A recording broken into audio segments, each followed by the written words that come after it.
Wife demands I split son's paycheck. DW. Her son because I shouldn't play favorites. It's escalating. All right, so things at my house are getting seriously messy, and I'm talking about the kind of mess that's hard to clean up. Here's what's going down. I've got two sons living at home. My biological son, who's 17, and my stepson, who's 19. Both of these guys have part-time jobs in retail, and they started working around the same time. But my stepson got his job first because, well, he's older, and he just landed one quicker. Here's the twist. When my biological son started bringing home paychecks, I made a decision to stash away 30% of his earnings. Sounds a bit strict, right? But it wasn't for nothing. I wasn't just hoarding his cash for no good reason. I was secretly building up a fund for him to use later on something big, like a car. He knew I was taking some money, but he didn't know all the details. And I kept it under wraps because I wanted it to be a surprise. Now, my wife knows I do this, and she's been cool with it because we keep our money matters separate. She's had some tough times in the past with money and relationships, so I never push too hard on combining our finances.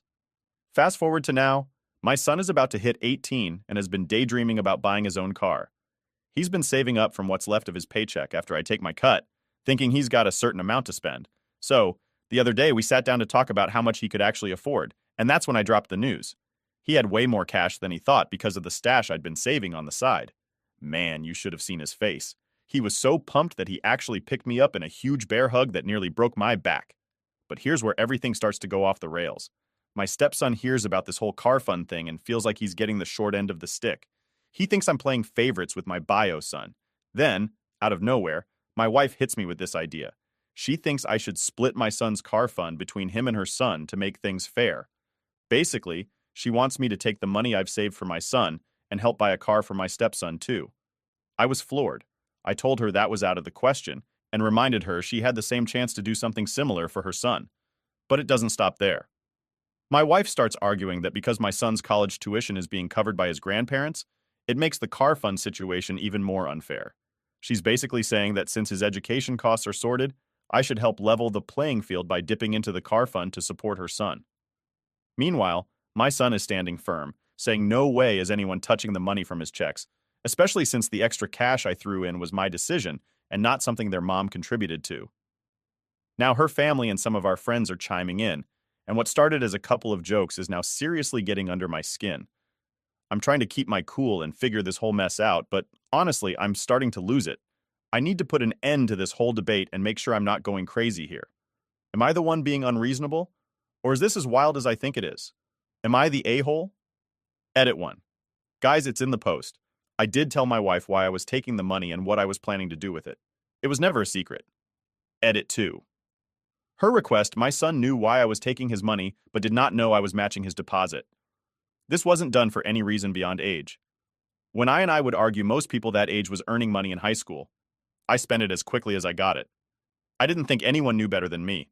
I just wanted to teach him the value of saving. Now for the top comments before the update. Not the a-hole. If you split that money, it will forever change the relationship you have with your bio son. Your wife decided to keep finances separate, and that should not change because she doesn't know how to save. The fact that your son has help with college is completely irrelevant. The fact that OP told his wife what he was doing and suggested she do the same for stepson absolutely absolves him of any wrongdoing regarding the favoritism. I don't necessarily like that he took the money without saying for savings or whatnot, but as his son doesn't think he's an a-hole for it, then I can't really think that either. Not the a-hole. I am sick and tired of entitled people thinking they're owed something they never worked for. It sounds like your son saved money as well. Did your stepson save money? You took 30% of your son's income, and he never objected or at least did not know why you wanted it. Your wife and stepson had the opportunity to do the same. She keeps her finances separate because of prior abuse by a third party. If she knew you were taking the money that she ever asked, his grandparents paid for his college education. This has nothing to do with you or the other parties. So now they're trying to manipulate you and make you feel guilty for being a good parent. Screw them. OP says, stepson wasn't super wasteful or anything, but he never saved much. He would save for a while, but that was to buy something he wanted. Like if you wanted a Jersey or Apple product, he would save for it and spend it. He knows how to save, but I don't think he understands rainy days. She knew why I was doing it. She just thought that I should let him keep it all so he could enjoy his youth more. I understand that, but a young person can wait an extra paycheck for most things, a reliable car, or the ability to travel the country/world while young is something else. Comment. Okay, so she knew about it and wanted him not to save and spend the money. But where does she get off saying her son was shortchanged? It never occurred to her. And by example, that stepson, that saving might be a good idea. OP says, "This is where I'm lost. I don't understand how they're making this leap of logic. She was in a very bad relationship years before we met, and she's very serious with her finances, so it confuses me too." Update 1. Man, things have really gone south lately, and it looks like my marriage is pretty much over. Here's what's been going down. My wife packed up and went to stay with her sister. She's super upset because her son, my stepson, saw a post that kind of blew up and he had a big reaction to it. Things escalated quickly, and now she's staying away. The stuff she said to me during that blow up, well, I just don't see how we can get past it. It's like some lines you just can't uncross, you know? She's got a bit of a financial cushion because of the mortgage payments I've been making. I've basically been the one footing the bills, so now that we're heading towards a divorce, I figure I'll be looking to claim half of that investment back. It seems only fair, right? My cousin, who's a lawyer, gave me the heads up a few years back that I should be entitled to half the house if it ever came to this. So, I guess it's time to start getting my ducks in a row legally. Now, on the flip side of things, there's my son. A while back, I set aside some money for him. It was supposed to be a kind of nest egg or something for him to fall back on. I never really told him about it because I wanted it to be a surprise, something he could lean on when he really needed it. Well, he's decided to use some of that money to buy himself a nice car and save the rest for his college years. He wants to be able to focus on his studies without worrying about money, which I think is pretty smart. When I told him about the money, I was a bit nervous. I mean, I made these decisions without giving him a choice, just assuming what would be best for him. But he just laughed it off and joked that if I hadn't put it away for him, he'd probably have blown it all on a MacBook and gained about 20 more pounds from sitting around using it too much. I told him I'm really proud of him, proud of how he's handling the money and thinking about his future. It was a good moment, a little bright spot in all this mess. It's tough, seeing my marriage crumble and all, but seeing my son mature and make these smart choices, it gives me a bit of hope. It's like even though some parts of your life are falling apart, other parts are just starting to bloom. So I guess now it's just about moving forward, dealing with the divorce, and making sure I'm there for my son in whatever way he needs. Update 2. So, things have taken a turn for the absolute worst. You know when you spill soda and it just keeps spreading until everything's sticky? That's my life right now. After my wife left to stay with her sister because of all our arguing, she dropped a huge demand on me that really blew my mind. Here's the deal. She called me up, really upset, and said if I want her to even think about coming back, I'd have to buy her son a car, exactly like the one I got for my biological son. Yeah, you read that right. She thinks that's the way to fix everything. I couldn't believe what I was hearing, and man, did it make me mad. Here's how that conversation went down. Me. You're kidding, right? This is what you're throwing at me after everything else? Her. It's about being fair. You always treat your son better than mine, and I want you to fix that. Me. Hold up. It's not about who gets what. I'm not going to treat a 19-year-old like he's a toddler who needs the same toy his brother has just to stop him from crying. Her. It's not about toys. It's about feeling like he belongs. You're supposed to make him feel welcome, not like he's just a guest. Me. Welcome? I've done everything I can for both of them. But what you're asking isn't fair. It's not about evening things out. It's about you using this as a way to manipulate me. Her. If you can't see why I'm asking this, maybe we need this time apart. Then she just hung up. Just like that. And since then, things have been really quiet, but not the good kind of quiet. More like the calm before a storm. And here's the thing. I get where she's coming from, wanting both boys to feel equal. But this isn't the way to do it. It feels like she's just trying to push my buttons or get something out of me by using her son as a leverage, which isn't cool. Now my son, the one who lives with me, he knows something's up. He's seen the angry texts pop up on my phone and he's overheard parts of phone calls. I try to keep him out of it because he's already got enough on his plate with school and stuff, but he's smart. He knows his stepmom is asking for something big, and it's putting him in a weird spot because he doesn't want to see us split up, but he also doesn't want to lose his car. It's a messy situation. I'm trying to figure out how to handle it without making everything worse. Do I stand my ground and risk having my wife walk away for good? Or do I give in and buy the car, knowing it might just lead to more demands down the line? It's like no matter what I choose, someone's going to get hurt. So, I'm stuck trying to make a decision. On one hand, I've got my marriage that might be falling apart, and on the other, I've got my kids who are caught in the middle of this adult drama. It's a lot to deal with, and I'm just trying to do what's best for everyone, but man, it's hard. That's where things stand right now. No easy answers, just a lot of tough choices. I'm hoping I can find a way to sort this out without anyone else getting hurt. But right now, it feels like I'm just trying to keep the soda from spilling any further, you know? Update 3. After all the drama about cars and what's fair, my wife has come up with a new demand, and it's a doozy. Seriously, this one's straight out of a movie where people make crazy demands just to stir up trouble. So here's what went down. Yesterday, I get a call from my wife.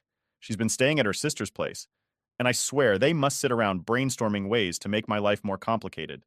She's got this firm tone in her voice, like she's about to lay down the law, and she hits me with this bombshell. She says, "If you can't afford to buy my son a car like your son's, then you should at least ask your parents to pay for his college tuition." I kid you not, that's what she said.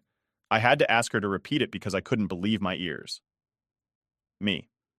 Hold on. You want me to ask my parents to pay for your son's college? How do you figure that's even remotely fair? Her. Well, it's obvious, isn't it? Your son is probably going to get help from them anyway. We need to keep things balanced. It's only fair. Me. Look, them helping out my son, their grandson, is one thing. But asking them to pay for your son, who they hardly know, that's a whole different ballgame. Her. What's the big deal? It's just money, and they have it. It would show that you care about my son as much as yours. Me. It's not just money. It's a lot of money. And it's not about caring. This is about what's reasonable. You're asking for too much here. Her.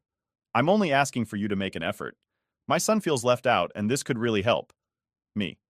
This is not the way to handle it. You're asking me to put my parents in a really awkward position. Her.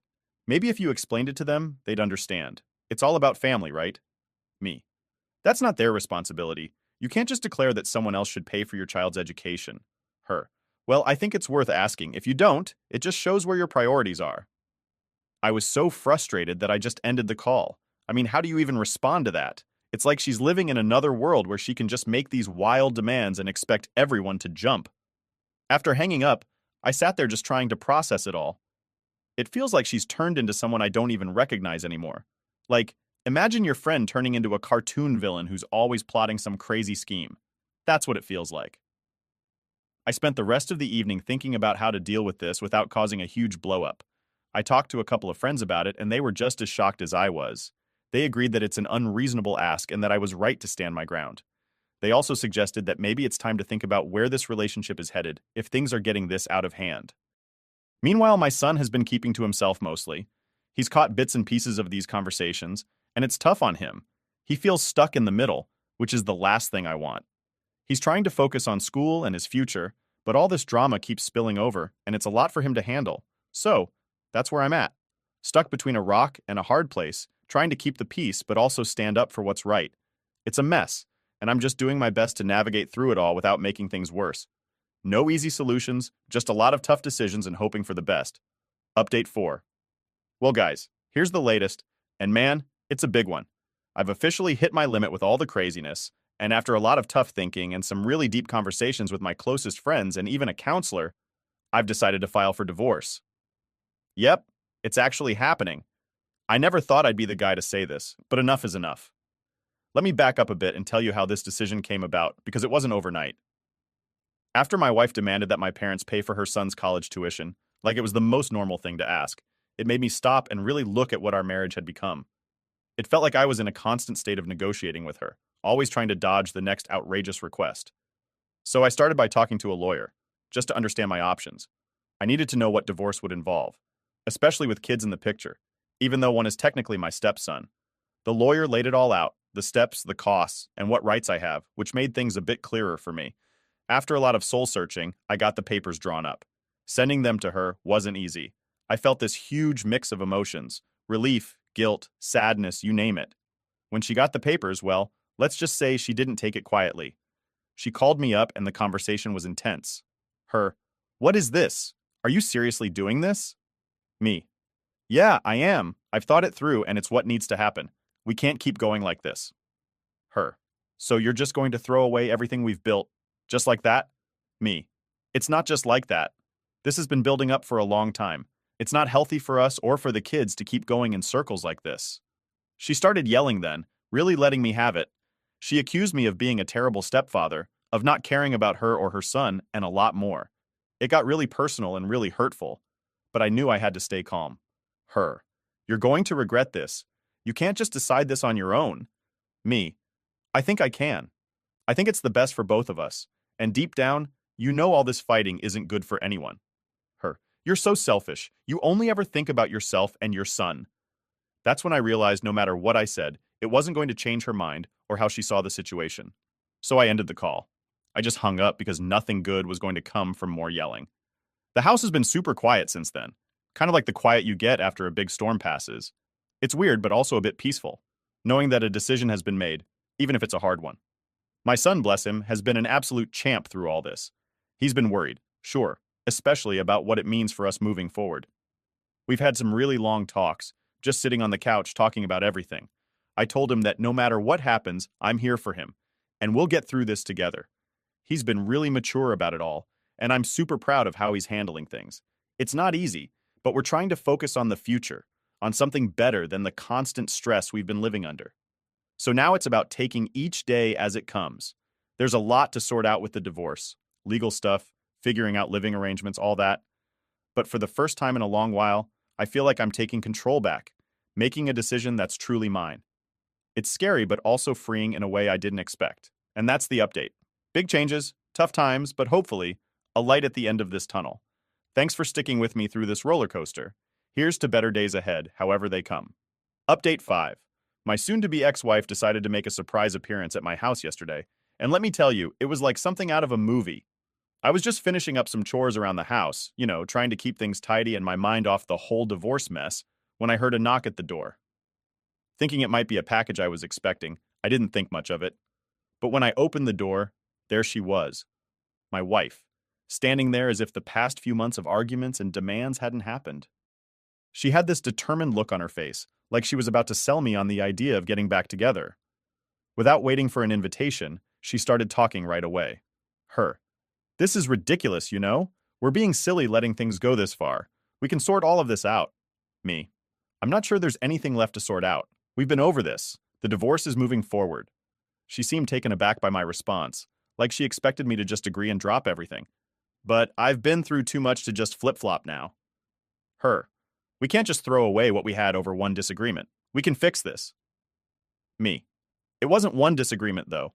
It's been months of issues, and it's worn me down. I've already made my decision. She tried to push further, suggesting we could go back to how things were, pretend like the bad stuff never happened. But let's be honest, you can't just pretend like things didn't happen. Her. Let's just go back. I'll make it better, I promise. We can forget all the nasty stuff and start fresh. Me. Going back isn't an option. Things were not okay, and we both know it. Her frustration was building, I could tell. Her voice got louder, her gestures more animated. She was in full persuasion mode, but it all just reminded me of why I was so drained in the first place. Her. You're being so stubborn. Think about us. About what you're throwing away. Me. I have thought about it, a lot. I'm thinking about a healthier future for me and our son. That's what matters now. That set her off. She started throwing around accusations, calling me selfish, saying I was ruining her life and that I'd regret this. The whole 9 yards. Her anger was palpable, and it echoed down the street as she raised her voice. Her, you'll see how big a mistake you're making. You'll miss me and I won't be there. Her words were harsh, and it hurt, not gonna lie. It's tough seeing someone you cared about in that state, so angry and upset, but it also solidified my belief that I was making the right decision for my sanity and our son's well-being. After what felt like an eternity of back and forth, she finally stormed off. The door slam that followed was like the period at the end of a very long, very stressful sentence. It shook the frame and probably startled the neighbors. Once the door closed behind her, I just stood there for a minute, trying to process the whirlwind that had just hit. It was a lot to take in. Eventually, I went back to my chores, but my mind was racing the whole time. The house felt quieter after she left, almost too quiet, like when the power goes out and you suddenly realize how noisy electricity is. It gave me a lot of time to think about everything, about how moving forward means making tough choices, even if they lead to tough conversations like the one I just had. So that's the latest chapter in this saga. It's been one heck of a ride, and while I wish it were smoother, I'm just focusing on the road ahead. It looks like it's going to be a solo journey for a while, but maybe that's for the best. Thanks for sticking around for the update. Here's hoping for some peace and quiet in the next one. Update 6. Hey everyone, I got some big news to share in this latest update. My divorce is officially final. It's been a long and winding road. filled with ups and downs, but we finally closed that chapter. Let me tell you, it feels like I'm starting a whole new phase of my life, and I'm here to share all the details with you. The whole process of finalizing the divorce was pretty intense. There were countless meetings with lawyers, lots of paperwork, and a ton of back and forth discussions to sort everything out fairly. We had to decide on how to split everything we owned together, which wasn't easy. But in the end, she got her half, and I got mine. It was all very structured and by the book, which was honestly a relief given how heated things had gotten between us. On the day everything was signed off, it felt surreal. I walked into the lawyer's office feeling a mix of nerves and relief. It was like heading into the last exam of the school year, knowing that summer was on the other side. We sat down, signed document after document, and with each signature, I felt a little piece of the stress float away. Walking out of there, I was officially no longer married. It was a weird mix of sadness for what was ending and excitement for what was to come. There was definitely a sense of closure, knowing that all the arguments and disagreements were behind me now. Coming back home after everything was finalized was strange. The house was quieter, just me now. It gave me a lot of time to think about the whole journey, all the crazy demands, the tense arguments. It was a lot. I felt relieved that it was all over. It was like finishing a really tough video game level and seeing the level complete screen. With the divorce in the rearview mirror, I started to rediscover things about myself that I had put on hold. I got back into reading, picked up some new books that had been sitting on my shelf gathering dust.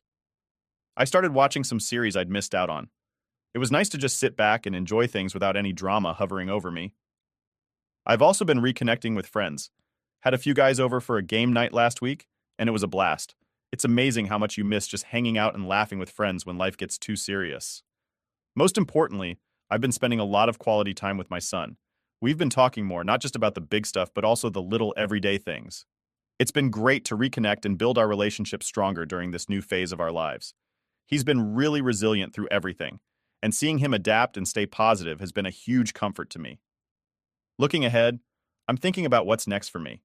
Maybe some new hobbies, or even planning a little trip somewhere to clear my head and get a fresh perspective. I'm not rushing into anything, just taking it one day at a time and seeing where life takes me. And you know what? I feel genuinely happy. It's like I've stepped out from under a cloud and everything's a bit brighter. Sure, I know life isn't going to be perfect from here on out, but I feel ready to handle whatever comes my way with a clearer head and a lighter heart. Thanks so much to all of you for following along with my updates, for your advice, and just for being there. It's made a huge difference, knowing I've got a bunch of folks rooting for me. Here's to new beginnings and whatever adventures lie ahead. I'll keep you all posted, and hopefully, the next update will be filled with some fun new stories. Cheers to moving forward, everyone. Last update. Hey everyone, I know it's been a while since I last dropped an update here, and I've seen a bunch of you asking how things have been going. Well, strap in, because I've actually got some really good news to share this time around, and it's a welcome change from the usual drama. Since the divorce wrapped up and all that stormy weather passed, life has been surprisingly peaceful. I've been putting a lot of energy into just enjoying the quiet moments, hanging out with my son, and catching up on all the little pleasures I missed out on during the rough patches. We've been doing a lot of fun stuff together, hiking, watching movies, and even started a little weekend project building a model train set. It's been great seeing him so upbeat and involved. But here's the best part. I've met someone new. Her name's Emily, and she's absolutely wonderful. How we met is actually a funny story. A friend of mine, who's also a bit of a matchmaker, had been telling me about Emily for weeks, saying things like, "You've got to meet her, you two would really hit it off." I was a bit hesitant at first because, just coming out of a divorce and all. But I finally agreed to a casual meetup over coffee. We met at this cozy little cafe downtown that she picked out. It's one of those places with a lot of quirky decorations and a chill vibe. We ended up talking for hours. I mean, it was one of those conversations that just flows, you know? We talked about everything, from our favorite books, turns out we're both huge fans of mystery novels, to our adventures traveling to different countries, to our love for cheesy 80s movies. She has this great sense of humor and an infectious laugh that just makes you want to keep chatting. Now, the really special part about Emily is how she is around my son. From the get-go, she's been incredibly kind and genuinely interested in getting to know him. She's got this gentle, easygoing way about her that he really took to. The first time they met, we all went out for a simple lunch and then to the park. It wasn't anything fancy, just some sandwiches and a frisbee, but watching them interact was something else. They clicked almost instantly, laughing and joking around. It's not every day you see that kind of connection right off the bat. Since then, we've all spent more time together, and it's been really heartwarming to see their bond grow. Emily doesn't push herself into the mom role or anything like that. She's just herself, warm and friendly, and my son appreciates that. It's a big deal for me, seeing how they get along, because my son's happiness is my top priority. Emily and I have been taking things slow, just enjoying each other's company and letting things develop naturally. It's a nice, easy pace, and it feels right after everything that's been so hectic in the past. We've had a few more of those long coffee dates, explored some local museums together, and even had a couple of movie nights with my son. Honestly, I feel really happy and relieved. It's like a fresh start. It's still pretty early in our relationship, but I'm optimistic about where this is all going. She brings a lot of joy and laughter into our lives, and it's just nice to have that again. Thanks so much to everyone here for sticking with me through the ups and downs and for all your supportive messages and comments. It's been a wild ride, but knowing I had you all cheering me on made a big difference. Here's to new beginnings and hopeful journeys ahead. I'll keep you all posted on how things are going, and who knows, maybe the next update will be even more exciting. Cheers to brighter days, everyone.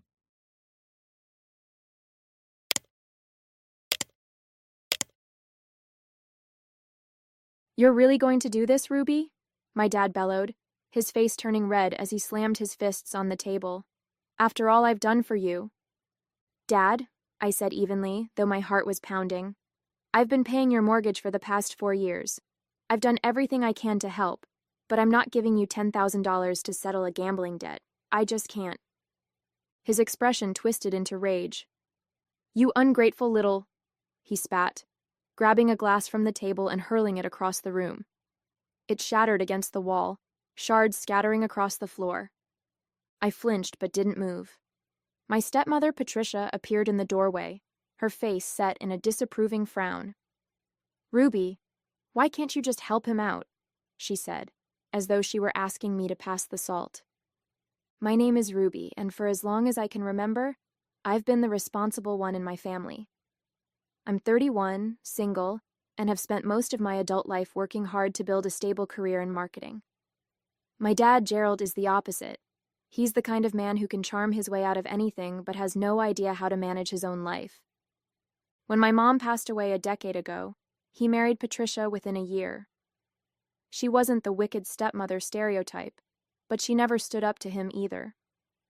Together, they created a toxic bubble where Gerald's bad decisions were constantly excused or swept under the rug.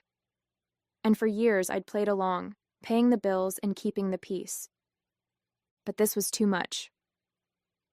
"I'm not doing this," I said, standing up and brushing the glass shards from my jeans. "I've sacrificed enough for you, and I won't keep enabling your gambling. If you want to fix this, you'll have to figure it out yourself." Gerald's face turned crimson, his anger boiling over. "You're selfish, just like your mother was. Always thinking about yourself." The mention of my mom hit like a slap, but I didn't let it show. "I'm done," I said, turning to Patricia. "And you're just as bad for letting this go on." Her lips tightened, but she didn't respond. That night, I packed a bag, my hands shaking as I stuffed clothes and essentials into it. I wasn't sure where I was going, but I knew I couldn't stay. As I zipped the bag shut, I glanced at the folder of documents I'd been quietly compiling: proof of Gerald's gambling addiction, bank statements, and the eviction notice I'd been holding on to as a last resort. Tomorrow, they'd see exactly how serious I was. The next morning, I woke up to sunlight streaming through the blinds of Elena's guest room. She'd taken me in without hesitation, her usual mix of practicality and empathy on full display. "So, what's the plan?" she asked, as we sipped coffee at her kitchen table.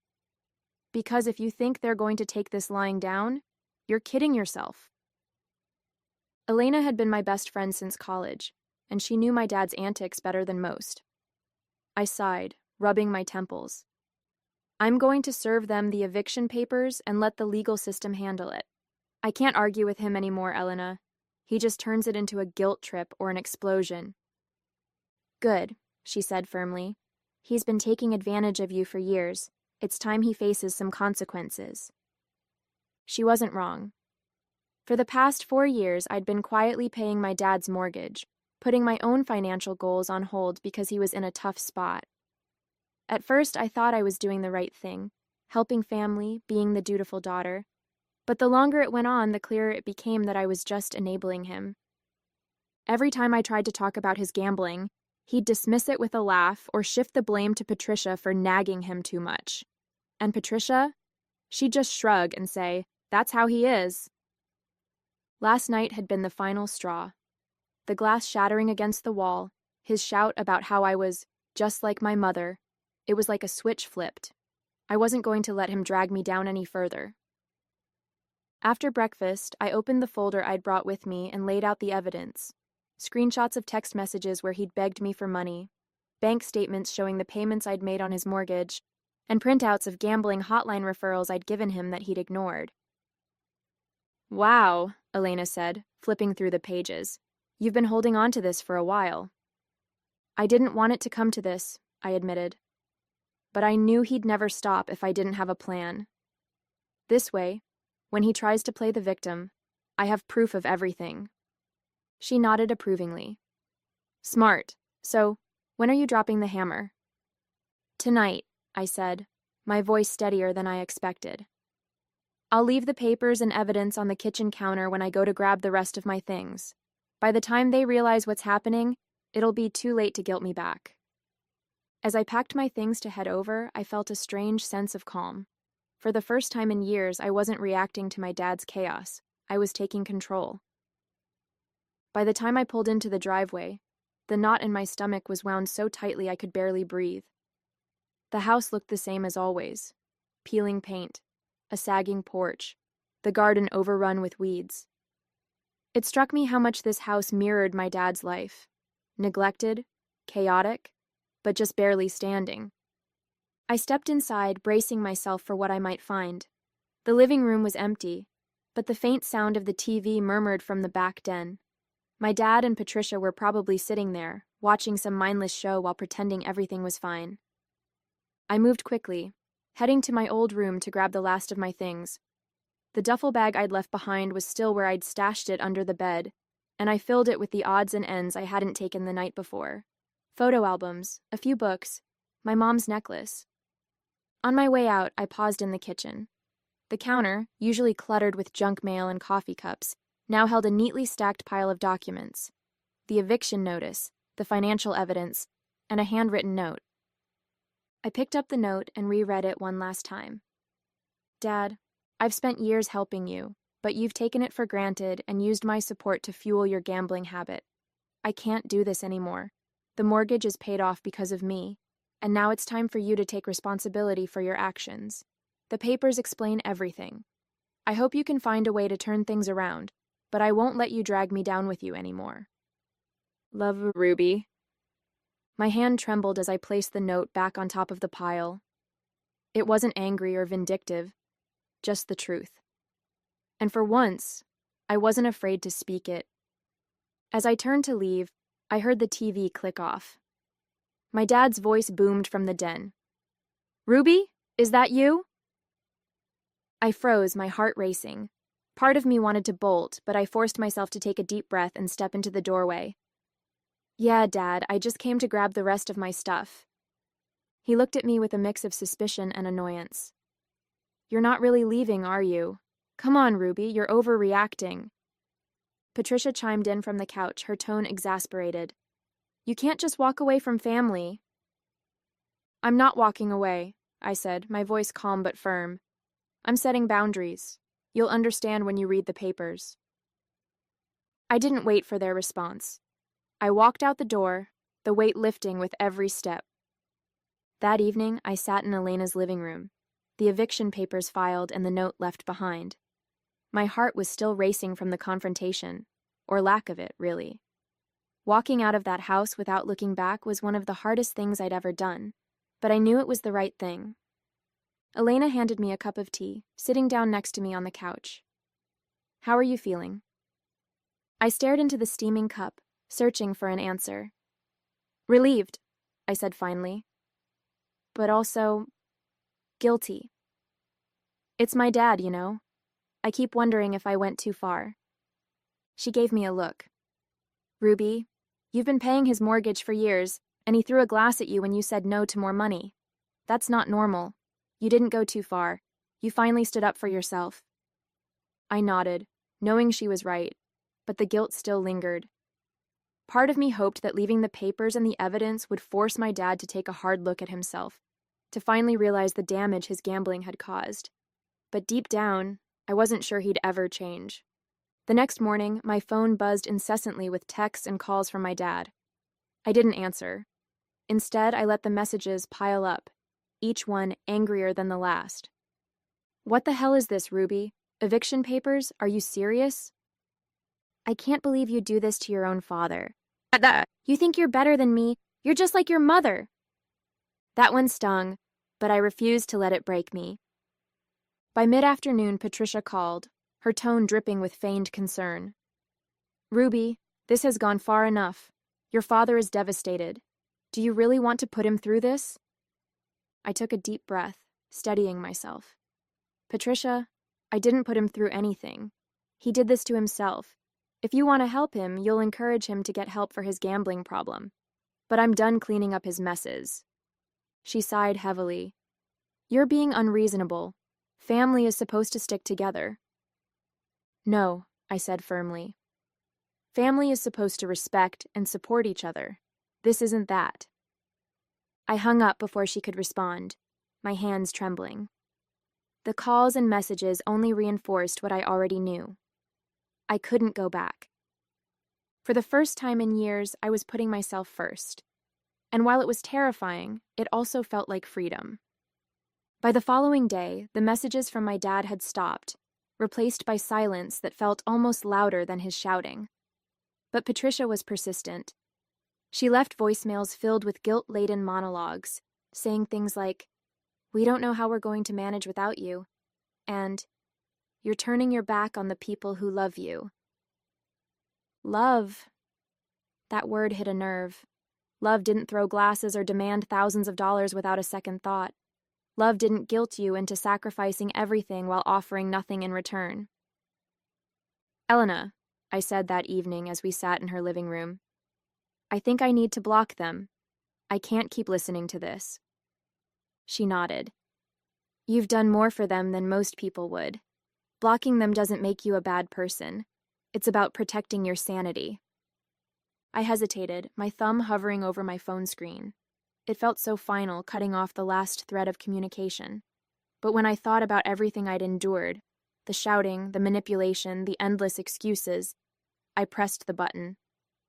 That night, I went over the documents with Elena again, double-checking that everything was in order. The eviction notice was airtight, and the evidence of my dad's gambling problem painted a clear picture of why this step was necessary. You've covered all your bases, Elena said, scanning the papers. If they try to fight this, they don't stand a chance. Thanks, I said, managing a small smile. I just wish it didn't have to come to this. You gave them every chance to change, she reminded me. This isn't on you, Ruby. It's on them. Her words gave me some comfort, but the weight of the situation still pressed down on me. Even though I knew I was doing the right thing, part of me couldn't shake the sadness of it all. This wasn't just about money. It was about years of hurt and disappointment finally coming to a head. The next morning, I received an unexpected call from the lawyer handling the eviction. Ruby, I wanted to let you know that your father reached out to us. He's trying to contest the eviction, claiming that he's the rightful owner of the house. I clenched my jaw. Did he provide any proof? No, the lawyer said, and he doesn't have a leg to stand on. The mortgage was paid off in your name, but I wanted to give you a heads up. This could get messier before it's resolved. Thanks for letting me know, I said. As I hung up, a new wave of determination surged through me. If my dad wanted a fight, he'd get one. But this time, I wasn't backing down. Over the next week, I focused on gathering every piece of evidence I could to prepare for my father's challenge. Bank statements, text messages, proof of my mortgage payments. It was all there, a clear trail that outlined exactly how much I'd done for him. Elena helped me sort through it all. Ruby, she said, holding up a particularly damning set of texts where my dad had promised to cut back on gambling if I paid his bills, This alone shows how manipulative he's been. You've got nothing to worry about. I know, I said, exhaling slowly. But it's still exhausting. I can't believe it's come to this. Fighting my own father just to protect myself. You're not fighting him, she said firmly. You're standing up for yourself. There's a difference. Later that evening, I received an email from the lawyer handling the eviction. Attached were copies of my dad's challenge to the proceedings, a rambling letter filled with half-truths and outright lies.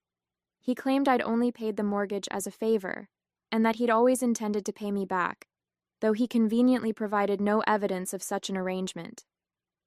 It was frustrating to read, but also oddly freeing. His letter was desperate, full of holes, and completely unsupported. For the first time, I realized how little power his words held over me when I didn't let them. I replied to the lawyer, attaching additional documentation that refuted every claim in the letter. By the time I hit send, I felt lighter, like I was finally taking control of a situation that had controlled me for far too long. The next morning, the lawyer called with an update. Ruby, I've reviewed the challenge, and it's baseless. He doesn't have any legal grounds to contest the eviction.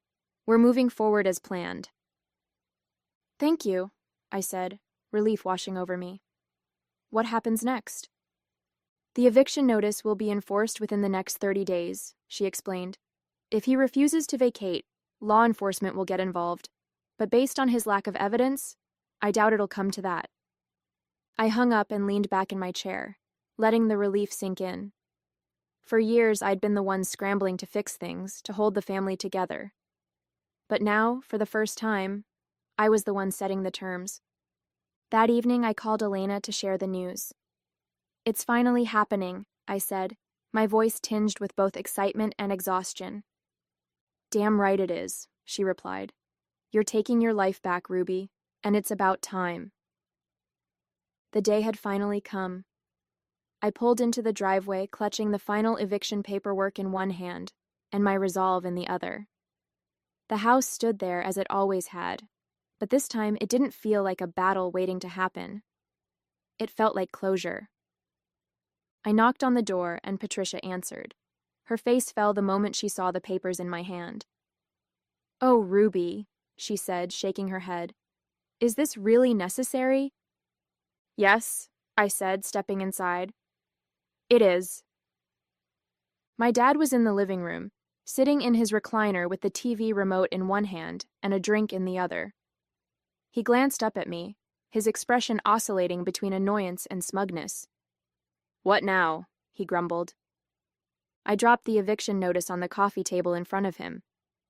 This, I said, my voice steady. You've got 30 days to move out. He picked up the papers, scanning them with a scowl. You think this means anything? He sneered, tossing them back onto the table. I'm your father. You can't just kick me out of my own house. It's not your house, Dad, I replied. It hasn't been for years. I've been paying the mortgage, and I have the documents to prove it. The lawyer has already confirmed the eviction is valid. Patricia hovered nearby, wringing her hands. Ruby, please, she said softly. We're family. Can't we work something out? Family, I repeated, my voice rising despite my efforts to stay calm. Where was that sense of family when he threw a glass at me? Where was it when he demanded $10,000 to cover his gambling debts? I've done everything I can for you both, and all I've gotten in return is manipulation and disrespect. This ends now. My dad stood up, his face flushed with anger. You think you're better than me, don't you? He spat. You're just like your mother, always looking for a way to make me the bad guy. I held his gaze, my hands trembling slightly but my voice unwavering. This isn't about being better or worse. It's about boundaries. I've let you take advantage of me for years, but I'm done. If you want to stay in this house, you'll have to fight the court, not me.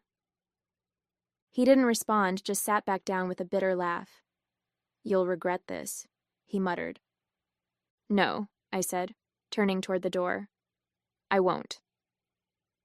As I walked out of the house for the last time, a strange sense of peace settled over me. I wasn't sure what the future held, but for the first time, it felt like mine. The days that followed were quieter than I expected. I thought my dad or Patricia would launch into another round of frantic calls or try to intimidate me into reversing the eviction. Instead, there was silence. Part of me wondered if they were in denial, thinking I'd change my mind or that the legal process would somehow fall apart. But I knew better. I'd done my homework, covered every detail, and ensured that the law was firmly on my side. One morning, I received an email from the lawyer handling the eviction. "Your father has not filed any formal objections to the notice," she wrote. "If they fail to vacate by the deadline, law enforcement will enforce the eviction." The news brought a mix of relief and sadness. Relief because it confirmed that I was finally free of this toxic cycle, and sadness because deep down, I still wished things had turned out differently. Elena invited me out for lunch to celebrate the progress. "Here's to Ruby, finally setting boundaries and reclaiming her life," she said, raising her glass. I laughed, clinking my glass against hers. "It's about time, isn't it?" "You're handling this so much better than I would," she said. "If it were me, I'd probably be plastering for sale signs on their lawn just to make a point." "That's tempting," I admitted, smiling. "But I think the papers do the talking for me." As we ate, Elena leaned forward, her expression turning serious. "How are you, though? Really?" I paused, considering her question. "I feel lighter," I said finally. "It's like I've been carrying this weight for so long and now I'm starting to let it go. But it's also bittersweet.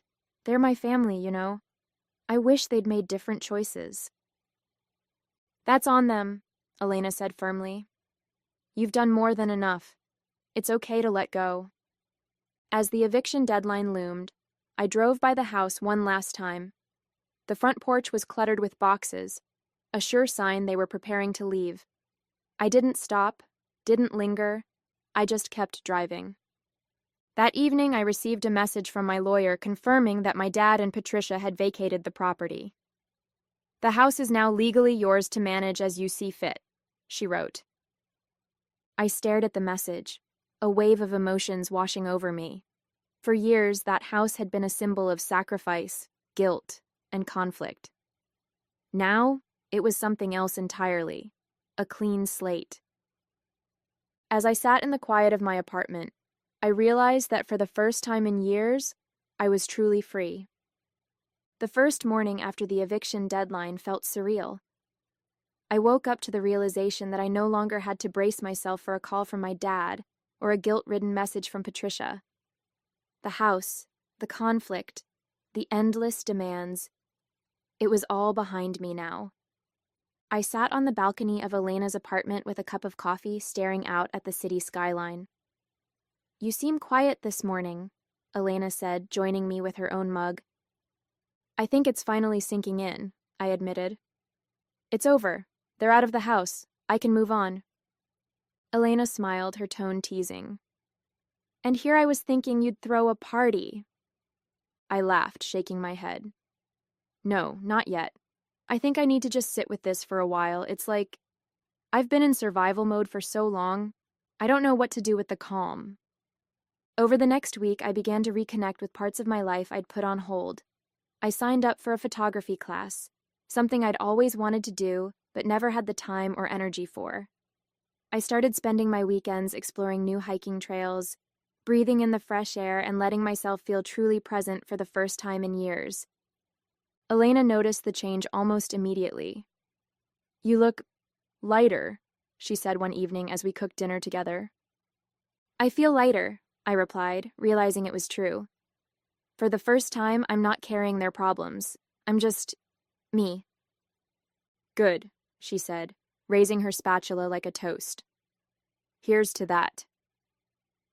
The house was still mine, technically, but I didn't see it as a place to live anymore. It held too many memories, too much baggage. Instead, I decided to put it up for rent. The process was surprisingly cathartic, fixing it up, making decisions about the space, and envisioning someone else finding joy in it. When I handed the keys over to the new tenants, I felt a strange mix of emotions. A touch of sadness for what could have been, but mostly relief and hope for what was ahead. This wasn't just about letting go of a house or a toxic relationship. It was about reclaiming my time, my energy, and my life. As I drove away from the house for the last time, I felt the weight of the past finally lift. A few weeks after the house was rented out, I found myself sitting in a cozy cafe, flipping through photos from my new photography class. I had never realized how much joy I could find in something so simple. For so long, my time and energy had been consumed by my father's demands and the chaos he brought into my life. Now, I was discovering parts of myself I'd almost forgotten existed. Elena joined me, sliding into the seat across from mine with a grin. "Look at you, Ruby," actually smiling. I laughed, setting the photos down. "It feels weird, doesn't it? Being happy?" "It suits you," she said, taking a sip of her coffee. "So, what's next on the agenda? World domination? Opening your own photography studio?" I rolled my eyes playfully. "Nothing that dramatic. Honestly, I think I just want to keep building a life that's mine. No guilt, no pressure, just freedom." Later that evening, I reflected on everything that had happened over the past few months. The eviction, the confrontation, the emotional fallout. It had all felt so overwhelming at the time, like I was wading through quicksand. But now, looking back, I realized how much stronger I'd become because of it. For years, I'd let myself believe that sacrificing for my family was the only way to show love. But love wasn't supposed to feel like an endless obligation, a constant drain on my soul. Love was supposed to build you up, not tear you down. I thought about my dad and Patricia, wondering if they'd learned anything from all this. A part of me hoped they had, but I knew better than to hold my breath. Change wasn't something you could force on people. It had to come from within.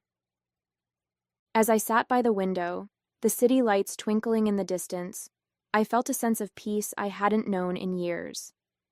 The house was rented out, my boundaries were firmly in place, and my future felt wide open. For so long, I'd been defined by what I did for others, by the sacrifices I made, the burdens I carried. But now, I was finally learning to define myself by what I chose to do for me. I picked up my camera, snapping a quick photo of the city skyline. The image captured more than just the view. It captured a moment of clarity, a reminder of how far I'd come. This was my life now, and for the first time it felt like truly mine.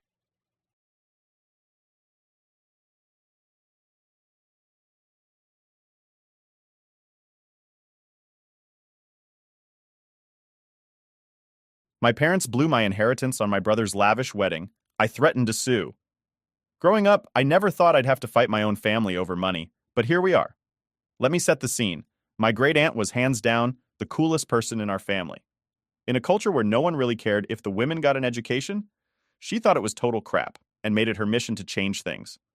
She lived in London with her dad, got herself educated, went to university, and even became a doctor. She didn't stop there, though. She moved to the US with her husband, and they built a great life together. But the thing is, she never forgot where she came from or what the women in our family were dealing with. She saw how everyone acted like girls didn't need to go to school, just get married, have kids, and call it a day. My great aunt thought that was stupid. So she used her own money to set up savings accounts for all her nieces and grandnieces to make sure we had a shot at going to school, even if no one else cared about it. She really believed in us, and I always thought that was pretty amazing. When she passed away, she left enough money for every girl in the family to at least get started on their education. The plan was simple. We'd use that money for college, and it'd help us get ahead in life. For me and my sister, it was like a safety net. My sister didn't really care about it, though. She got married 2 years after high school and wasn't interested in going to college. Fine by her, I guess. I was different. I worked hard in school, and when I finally graduated, I went to the bank to access the money my great aunt had left me. That's when everything started to go sideways. I'd heard stories of people losing their inheritances or getting cheated out of them, but I never thought that had happened to me. I remember standing there, looking at the balance on the account, and feeling like someone had punched me in the stomach. There was about $13,000 left in the account. Don't get me wrong, $13,000 is still a lot of money, but it wasn't even close to what should have been there. I knew something was up. I'd heard how much my great aunt had set aside. And this? This wasn't it.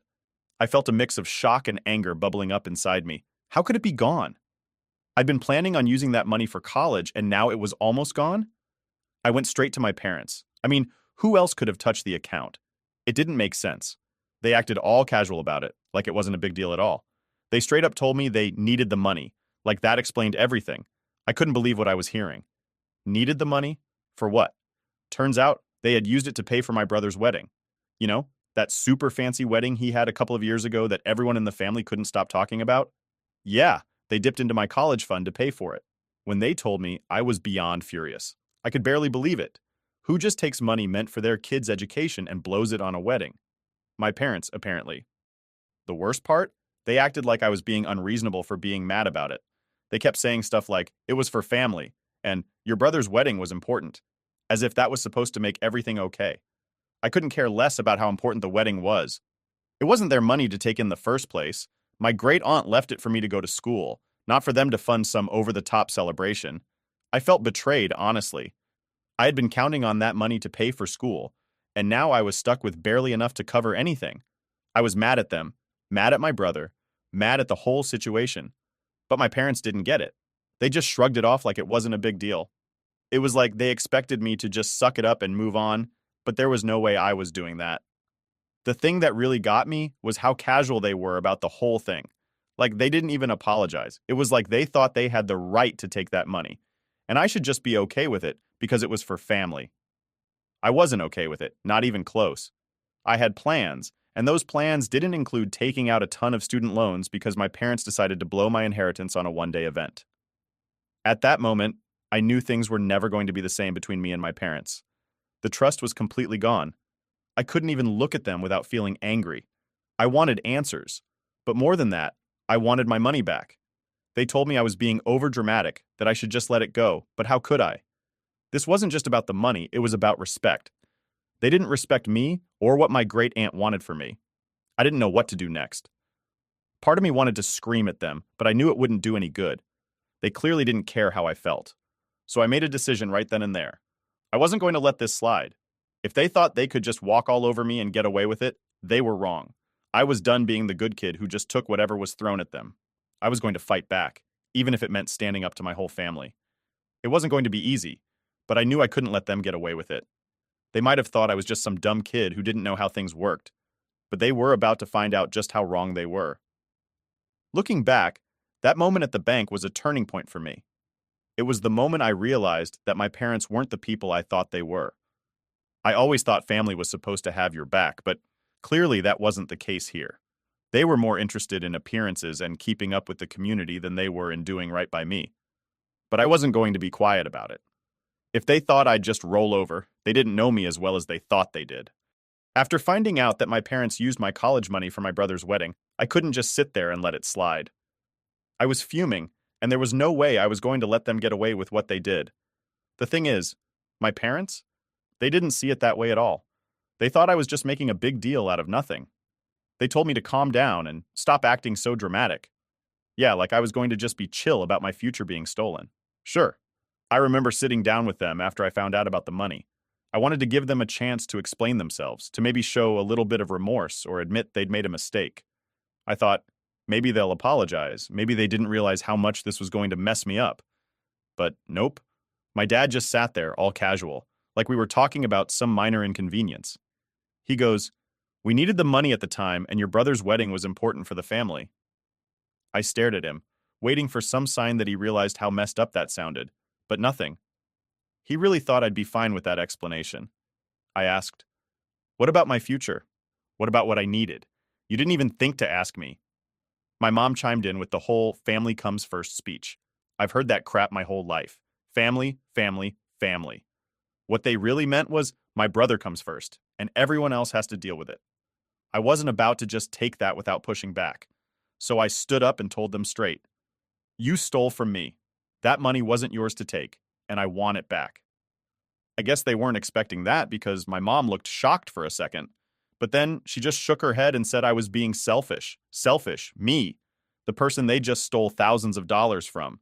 The person who had worked hard all through high school to make sure I had a shot at college. Apparently, standing up for myself made me selfish in their eyes. That's when I realized there was no fixing this. They didn't care. They didn't see what they did as wrong, and they weren't going to make it right unless I forced them to. So, I made up my mind then and there. I was done with them. If they weren't going to do the right thing, I wasn't going to stick around and play happy family anymore. I didn't say anything else to them after that. I just went to my room, packed up some of my stuff, and left. I didn't have a big plan or anything. I just knew I couldn't stay in that house anymore, knowing how little they cared about me. I grabbed whatever clothes I could fit into a suitcase and called a friend to pick me up. I wasn't going to waste another second in a house where I clearly didn't matter. Walking out of that house felt weird. On one hand, I was angry, but on the other hand, there was this sense of relief. Like, I didn't have to deal with their crap anymore. I didn't have to pretend everything was okay when it clearly wasn't. The second I walked out the door, it felt like I was finally taking control of my life for the first time. Of course, leaving didn't fix everything. Far from it. I still had to figure out how I was going to pay for school. I didn't have much left in the bank after what my parents took, so I had no choice but to take out student loans. And let me tell you, that was a hard pill to swallow. I knew I'd be stuck paying those loans off for years, all because my parents decided a wedding was more important than my education. But even though I was stuck with the debt, I wasn't going to let them win. I made a promise to myself that I'd pay for school on my own if I had to, but I wasn't going to let them off the hook. They thought they could just take my money and move on like nothing happened, but I wasn't about to let that happen. I was done playing the role of the quiet, obedient daughter. They screwed me over, and I was going to make sure they paid for it. Literally. So after I left home, things just kept escalating. I didn't talk to my parents for a while after I moved out, but I wasn't done with them yet. It wasn't just about the money anymore. It was the principle of it. They thought they could just take my college fund and get away with it because it was for family. I wasn't going to let them think that was okay. The more I thought about it, the angrier I got. I mean, they didn't even apologize or try to make things right. They just assumed I'd roll over and accept whatever they did. But I knew I couldn't let this go.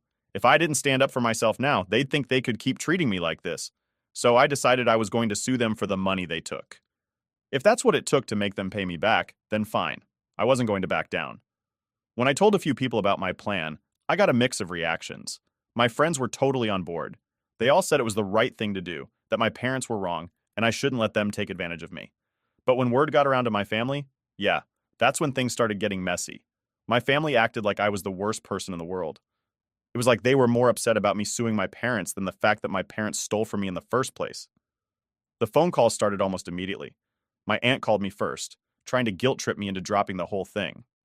"This is family business," she said, "and you don't air family business in public." She kept saying that I was putting money above family and that I needed to think about the shame this was going to bring on everyone. She even threw in the whole respect your elders card, like that was going to change my mind. I told her straight up. They stole from me. This isn't about disrespecting anyone. It's about getting back what's mine. She didn't like that response, and we haven't spoken since. It wasn't just her, though. Cousins, uncles, even people I barely talked to before all of this started calling and texting, telling me I needed to drop the lawsuit and think about the family's reputation. The family's reputation.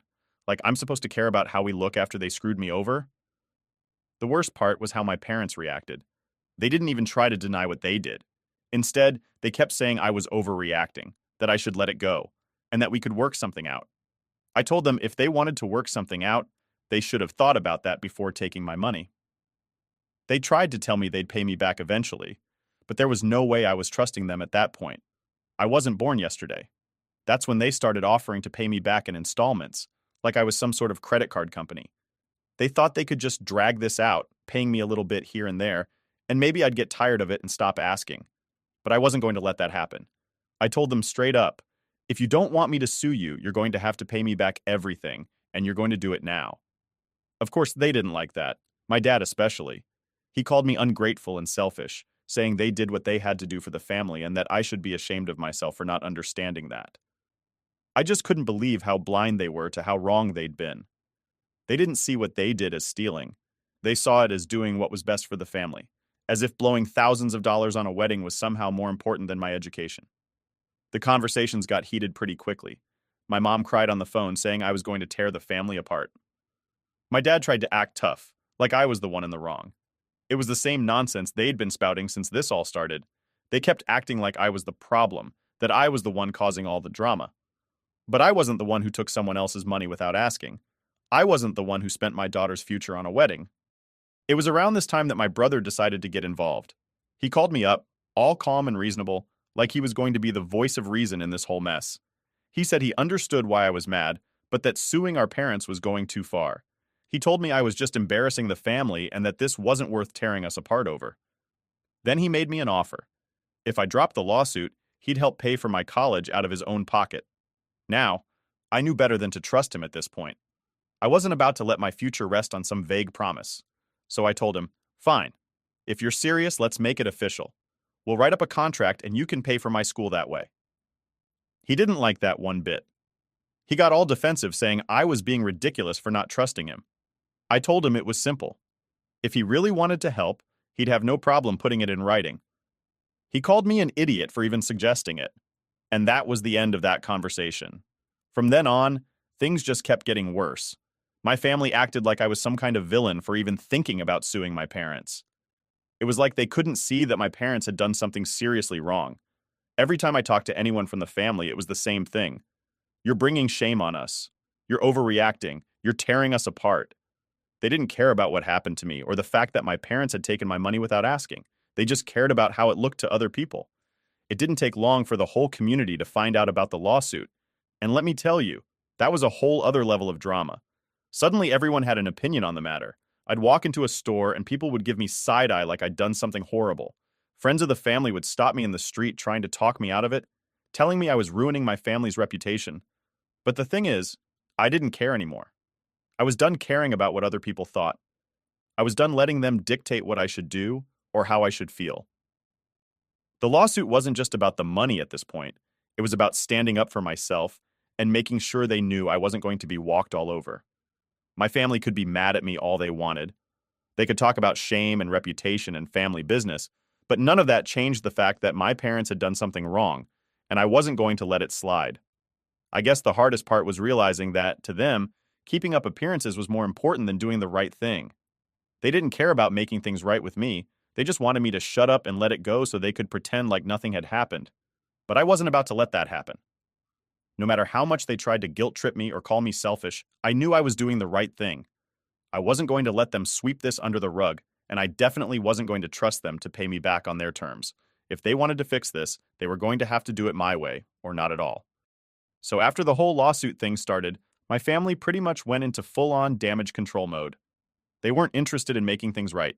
They just wanted to save face and stop me from embarrassing them any further.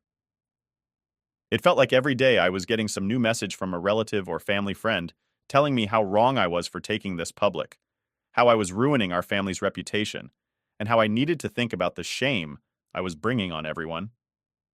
But here's the thing. I didn't care anymore. If they were so worried about shame, they should have thought about that before they took my money and acted like it wasn't a big deal. Of course, my parents weren't going to make this easy. They kept calling, texting, trying to set up meetings where we could talk things out like adults. But we'd already been there. They had their chance to fix this before I took legal action, and they blew it.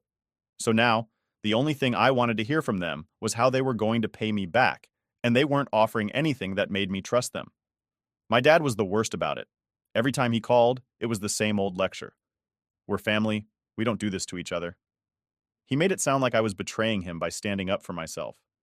He kept going on about how much the lawsuit was hurting our family's standing in the community, how people were talking, and how they were losing respect because of me. He even tried to guilt-trip me, telling me I was causing my mom a lot of stress and that it was affecting her health. But honestly, I was past the point of caring. It wasn't my responsibility to fix their mistakes. And if they were so worried about the consequences, maybe they should have thought about that before they blew my college fund on a wedding. I didn't bother arguing with him anymore.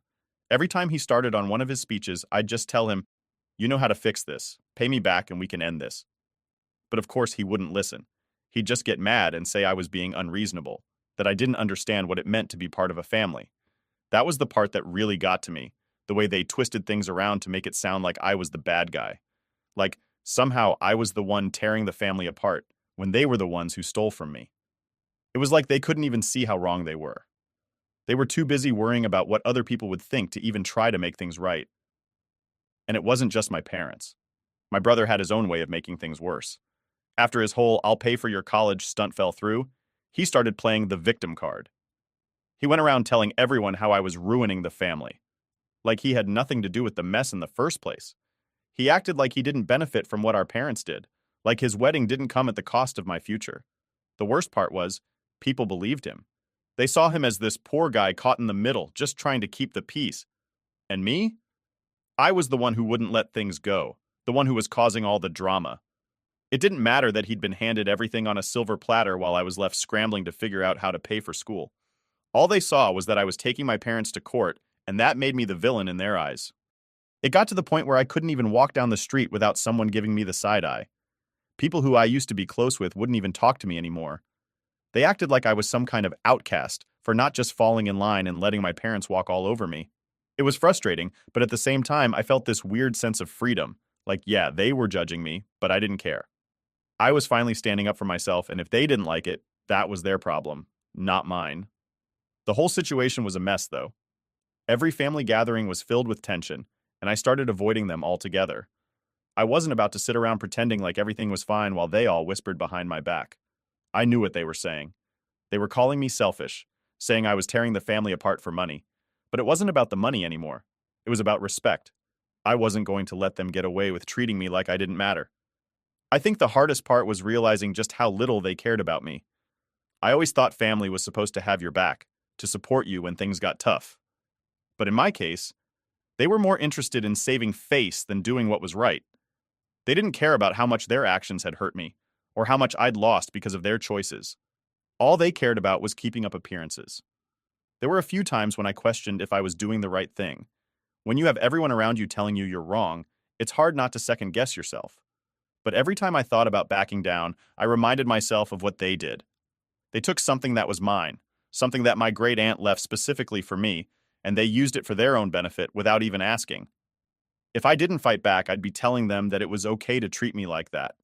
And I wasn't about to do that. I talked to my lawyer a lot during that time. They kept reassuring me that I had a strong case, that what my parents did was wrong and illegal. That helped keep me focused, knowing that I wasn't just being dramatic or unreasonable. I had a right to stand up for myself, no matter what my family said. As the lawsuit dragged on, the distance between me and my family grew. It became clear that there was no coming back from this. They weren't going to forgive me for taking things this far, and honestly, I wasn't sure I wanted their forgiveness. I didn't want to be part of a family that didn't value me or my future. The more I thought about it, the more I realized that this wasn't just about the money. It was about the way they saw me, the way they treated me like I was less important than my brother, like my education and my future didn't matter. They'd always favored him, always put him first, and I was done being second best. I started focusing on my own life, on figuring out how to move forward without them. It wasn't easy, but it felt good to finally put myself first for once. I knew the lawsuit was going to take time, but I was ready to see it through to the end. If my family wanted to think I was the bad guy, that was fine by me. I wasn't going to let them control my life anymore. In the end, I knew one thing for sure. I wasn't backing down. Not this time. Update. All right, so after months of stress, countless arguments, and feeling like I was at war with my own family, it finally came to an end. The lawsuit that had everyone in my family so worked up, yeah, it went in my favor. I won. But the victory came with a cost, a pretty heavy one if I'm honest. Let me break it down. The moment I heard the news that I'd won, I felt this huge weight lift off my shoulders. It was like all the frustration and anger I'd been carrying around was finally justified. I wasn't crazy, and I wasn't overreacting like everyone kept telling me. What my parents did was wrong, and now, legally, they had to pay me back for it. But that feeling of relief didn't last long. See, winning the lawsuit meant that my parents had to come up with the money they took. And we're not talking about a small amount. They owed me thousands. At first, they tried to downplay it, like the court's decision wasn't a big deal, and they'd figure something out. But figuring something out meant they had to mortgage one of their properties to pay me back. And let me tell you, that caused a whole new level of chaos in the family. When word got out that they had to mortgage their property, everyone freaked out. My relatives couldn't believe it. Suddenly, I wasn't just the girl who sued her parents. I was the reason they had to mortgage their house. The whispers started up again, and people were treating me like I had done something unforgivable. But here's the thing. I didn't force them to take my money in the first place. If they hadn't stolen from me, they wouldn't be in this situation. I still remember when my mom called me after they finalized the mortgage. She was crying, saying how ashamed she was, how this was all my fault, and how they never thought it would come to this. She made it sound like I was the villain in some tragic story, like I had somehow ruined their lives. But in reality, they did this to themselves. I wasn't the one who decided to take the money without asking. I wasn't the one who chose to prioritize a wedding over my future. Even though I knew I was in the right, it still hit me hard. I mean, no one wants to be at odds with their family. I never imagined I'd end up here, with my parents resenting me and most of my relatives refusing to talk to me. It's a weird feeling, being so disconnected from the people you've known your whole life. But honestly, I was okay with it. I'd rather be alone than be surrounded by people who didn't respect me. The way I saw it, if my family couldn't understand why I did what I did, then maybe it was time to cut ties for good. I had spent too long being treated like I didn't matter, and I wasn't about to go back to that just to keep the peace. My friends, on the other hand, were incredible. They had my back through the whole thing, reminding me that I wasn't crazy, that I was doing the right thing, even when my family made me doubt myself. Most of them didn't come from the same cultural background as me, so they didn't fully understand the pressure I was under to stay quiet and let things go. But they knew enough to see that I was being treated unfairly, and that meant everything to me. Getting invited to family gatherings, and the few people who still talked to me did so reluctantly, like they were afraid of being seen with me. My brother? Yeah, he's still acting like the victim in all of this, but I'm done with him. He's not someone I can trust, and I've accepted that. The funny thing is, in a weird way, I feel freer now than I ever have. I'm no longer tied to their expectations, their constant need for me to be the good daughter who sacrifices everything for the family. I don't have to pretend anymore, and that's been the best part of all of this. I can finally focus on what I want for myself without worrying about what they think. I've also made sure that the other young women in my family, my cousins, nieces, have locked down their education funds. I've warned them not to trust anyone with access to those accounts because I don't want them to end up in the same position I was in. If nothing else, at least I can help make sure that this doesn't happen to anyone else. Looking back, I know I made the right choice. Was it easy? No, but it was necessary. My parents needed to be held accountable, and if that meant being labeled the black sheep of the family, then so be it. I'm okay with that. At the end of the day, I've learned that standing up for yourself, even when it feels like the whole world is against you, is worth it. I'm moving forward now, and honestly, I've never felt more confident in my own decisions. I've got my money back, I'm paying off my student loans, and I'm building the life I want for myself, without their interference. And you know what? That feels pretty damn good. Update. So after the lawsuit wrapped up, you'd think my family would just let things be, right? Like I'd won, they'd paid me back, and we'd all move on with our lives. But no, that's not how my family works. Even after everything, they still tried to find ways to pull me back into their nonsense. And of course, it all came down to more entitled behavior from their side. First off, my parents didn't even give me a proper apology after the court decision. You'd think after losing in court and having to mortgage their property to pay me back, they'd at least say, "Sorry for stealing your college fund," but nope. Instead, they acted like I was the one who owed them an apology for making them go through all of this. My dad, in particular, couldn't stop himself from making snide comments whenever we did speak. Comments like, "It's a shame that our own daughter would put us through this after everything we've done for her." Everything they've done for me? That was the real kicker. Whoops, almost said that word. They honestly believed they were still the victims in this whole mess.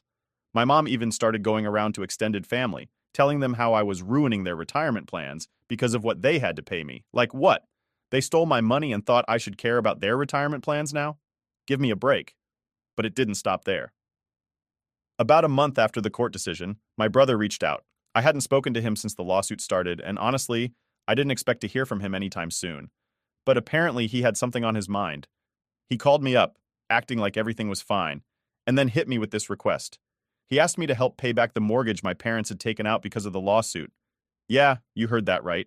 He thought it'd be a good idea for me to pitch in and help pay back the loan my parents took out to give me my own money back. He acted like it was my responsibility to make sure our parents weren't struggling financially, even though it was entirely their fault in the first place. When I asked him why he thought I'd do something like that, he had the nerve to say, "Well, you got your money, didn't you? The least you could do is help them out now that things are hard for them." He seriously couldn't wrap his head around the fact that this was their problem, not mine. I told him straight up, if they hadn't taken my college fund in the first place, they wouldn't be in this mess. It's not my job to fix the situation they created. He didn't like that response. He kept pushing, saying how ungrateful I was and how, as a family, we should support each other in hard times.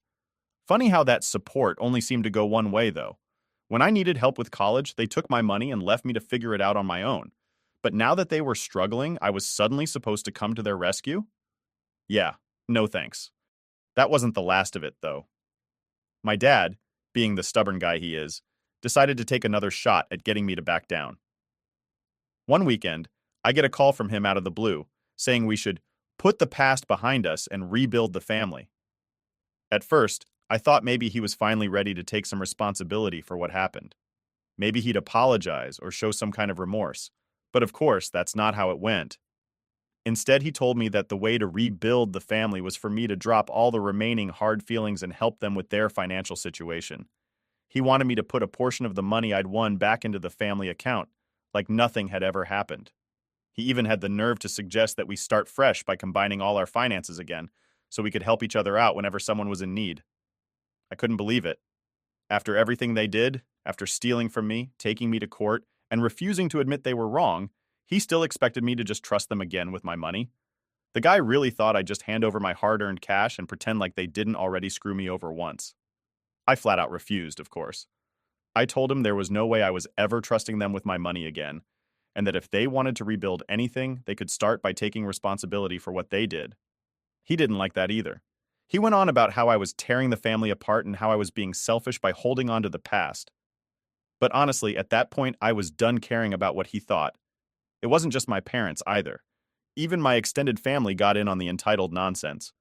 At a family wedding, one of the few I actually got invited to, one of my aunts pulled me aside and told me how disappointed she was in me for choosing money over family. She said that everyone was talking about how I'd embarrassed my parents and how I should have let it go for the sake of peace. I just stared at her and asked, "Would you have let them take your money for someone else's wedding?" She didn't have an answer to that. I guess that's the thing with entitled people. They expect you to just sit back and let them take advantage of you. But the moment you stand up for yourself, you're the villain. It was frustrating, but at the same time, I felt more certain than ever that I'd done the right thing. If standing up for myself meant I had to be the bad guy in their eyes, so be it. By the end of all this, I realized that no matter how much they tried to guilt trip me or act like I owed them something, I didn't. They were the ones who crossed the line, and I wasn't going to let them pull me back into their mess. Kicked out my parents after what they did to my little daughter. Okay, so this weekend, I invited my parents over for dinner. Now, let me give you some background here because this wasn't just a casual family get-together. My relationship with my parents has always been, let's say, complicated. My dad, James, is one of those guys who thinks he's the king of the world, always walking around like everyone should bow down to him. My mom, Linda, is just as bad, but in a quieter way. She's got this passive-aggressive thing down to an art form. Growing up, they weren't exactly the warm, supportive type. They were more like judgmental and critical, especially when it came to me. So, yeah, having them over for dinner wasn't exactly something I looked forward to, but I figured it'd be fine, right? I mean, how bad could it get? Well, turns out it could get pretty fucking bad. My daughter Lily is 10, and she's been taking these keyboard lessons for about 2 weeks. She's really excited about it, and honestly, she's pretty good for a kid who's just starting. Anyway, after dinner, she asked if she could play a song she'd been practicing. You know, just show off a little bit like any proud kid would. She had that look in her eyes like she was ready to impress us all. So, she sits down at the keyboard and we're all watching. I could tell she was a little nervous, but she started playing. Was it perfect? No. There were a few missed notes here and there. She paused a couple of times, but overall, it was pretty damn good for someone who'd only had 2 lessons. I was proud. You could see how much effort she was putting in, and as her dad, that's what mattered to me. When she finished, she looked up, smiling, waiting for some kind of approval. And of course, I started clapping. I mean, what else would you do? That's your kid, right? You're supposed to encourage them. But then I hear it. This loud, obnoxious laugh. At first, I thought maybe someone outside was laughing or something, but no, it was my dad. And then my mom joined in. They were fucking laughing. Not just a little chuckle or anything like that. I'm talking full-on belly laughing, like they just watched the funniest thing in the world. Lily's smile disappeared so fast, I thought my heart might actually break. She looked down at the floor, and I could see her shrinking, right in front of me. It was like someone had just popped her little bubble of excitement and joy. My mom, Linda, looked over at me, still laughing, and goes, "Was that her first time playing?" And then my dad, being the asshole he is, goes, "A dog could have done better than that." A fucking dog? Are you kidding me? Who says that to a 10-year-old? Lily, bless her heart, was trying so hard to hold it together. She quietly said, "No, I've had 2 lessons. It's hard using both hands," but you could tell she was crushed. And of course, that just made them laugh harder. I could feel the anger rising in me. Like, I'm not the kind of guy who flips out easily, but this was too much. I was standing there, watching my parents laugh at my kid, and I just snapped. I got up from my chair, walked over to the table, and grabbed their cups. I didn't even care about being polite at this point. I just said, "Leave, now." My mom, still trying to act all innocent, goes, "Oh, we haven't finished our drinks yet. We want to hear another song." I wasn't having any of it. I said, "No, get your stuff and get the fuck out of my house." My dad started doing this huffing thing he always does when someone challenges him, like he's about to explode because how dare anyone talk back to him, right? My mom, still trying to act like nothing happened, says, "You don't have to be like this. We're just preparing her for the real world. You can't protect her forever, you know." That was it for me. I don't know where it came from, but I just blurted out, "This isn't preparing her for the real world. You're just nasty little bullies picking on a kid. And you know what? This right here is why I was so fucked up as a kid. Now, get out." They looked at me like they couldn't believe what I just said. But I wasn't backing down. Not this time. I wasn't going to let them hurt my daughter the way they hurt me all those years growing up. They finally got their stuff together and left. But not without my dad throwing a few more huffs my way. Like he was the victim in all of this. Typical. After they left, I sat down with Lily. She looked so defeated, like she'd just gone through a war. I could see the tears welling up in her eyes, and I just felt this overwhelming guilt, like I hadn't protected her enough. I told her, "Hey, you did amazing. I'm so proud of you. Don't listen to them. They're just mean because they don't know how to be nice. That's all it is." She nodded, but I could tell she wasn't convinced. So I asked her, "Can you play it for me again? I'd love to hear it." And you know what? She did. She played it again, and yeah, there were still some missed notes, but I clapped even louder this time because screw what my parents thought. My daughter was doing her best, and that's all that mattered. Later that night, when Lily was asleep, I sat there thinking about everything that had happened. This wasn't the first time my parents had pulled this kind of crap. They'd been like this my whole life, always criticizing, always making me feel like I wasn't good enough. But now, seeing them do the same thing to Lily, it was different. It hit harder. I wasn't going to let them do to her what they did to me. So, after kicking my parents out of my house, I was still fuming. Like, you know that feeling when you're so mad that even after the whole thing is over, your mind keeps replaying everything, and it just makes you madder? That's exactly where I was. Every time I thought about what my dad said or the way they laughed at Lily, my blood just boiled all over again. But I wasn't about to back down. I knew I had done the right thing, standing up for my daughter like that. I wasn't going to let them get away with making her feel like crap. Still, the anger was eating at me, and I knew I had to do something about it. On Sunday morning, I sent them that text, basically telling them we needed a break until they could learn how to act like decent people. Honestly, I didn't expect much of a response, but my dad replied pretty quick. He said something like, "It's your choice, but I didn't raise you to be this precious." Precious? The guy thought standing up for my own kid was being precious? I didn't even know how to react to that, so I just left it. No point in wasting more energy on them. What I wasn't expecting, though, was my sister Amanda to get involved. Now let me explain something about Amanda. She's the golden child, like the golden child. The one who can do no wrong in my parents' eyes. She's always been the one they coddled, praised, and bent over backward for, while I was more or less treated like an afterthought. Growing up, I was used to her getting all the attention, all the praise, all the everything. She was their little angel, and I was just, well, I was there. So, of course, Amanda jumps right into the middle of this whole thing. Monday morning, I get a call from her. I didn't even bother picking up because I already knew what it was going to be about. Sure enough, she leaves me this long-ass voicemail, basically repeating everything my parents must have told her. She said stuff like, "You were so rude to mom and dad. They were just trying to help Lily, and you overreacted. You can't treat them like that. They're our parents." Ugh, classic Amanda. Always defending them, no matter how shitty they were being. I let the voicemail sit for a bit, not even caring enough to respond right away. But by the afternoon, she sent me a text saying, "You're a real piece of work. I can't believe you're acting like this over something so small. Mom and Dad were just joking, and you've gone and thrown a tantrum like a child." That's when I couldn't hold back anymore. I texted her back. "A small thing? They made my daughter cry, Amanda. This isn't some little joke. They were cruel, and I'm not going to stand by and let them treat her like that. If you're okay with it, that's your business.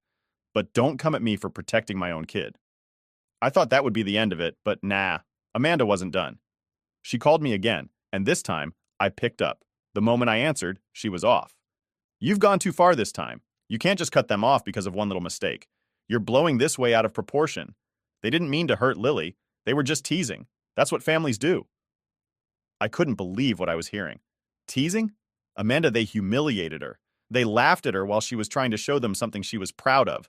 That's not teasing, that's being a bully. Amanda was having none of it. "Oh, so now they're bullies? Give me a break.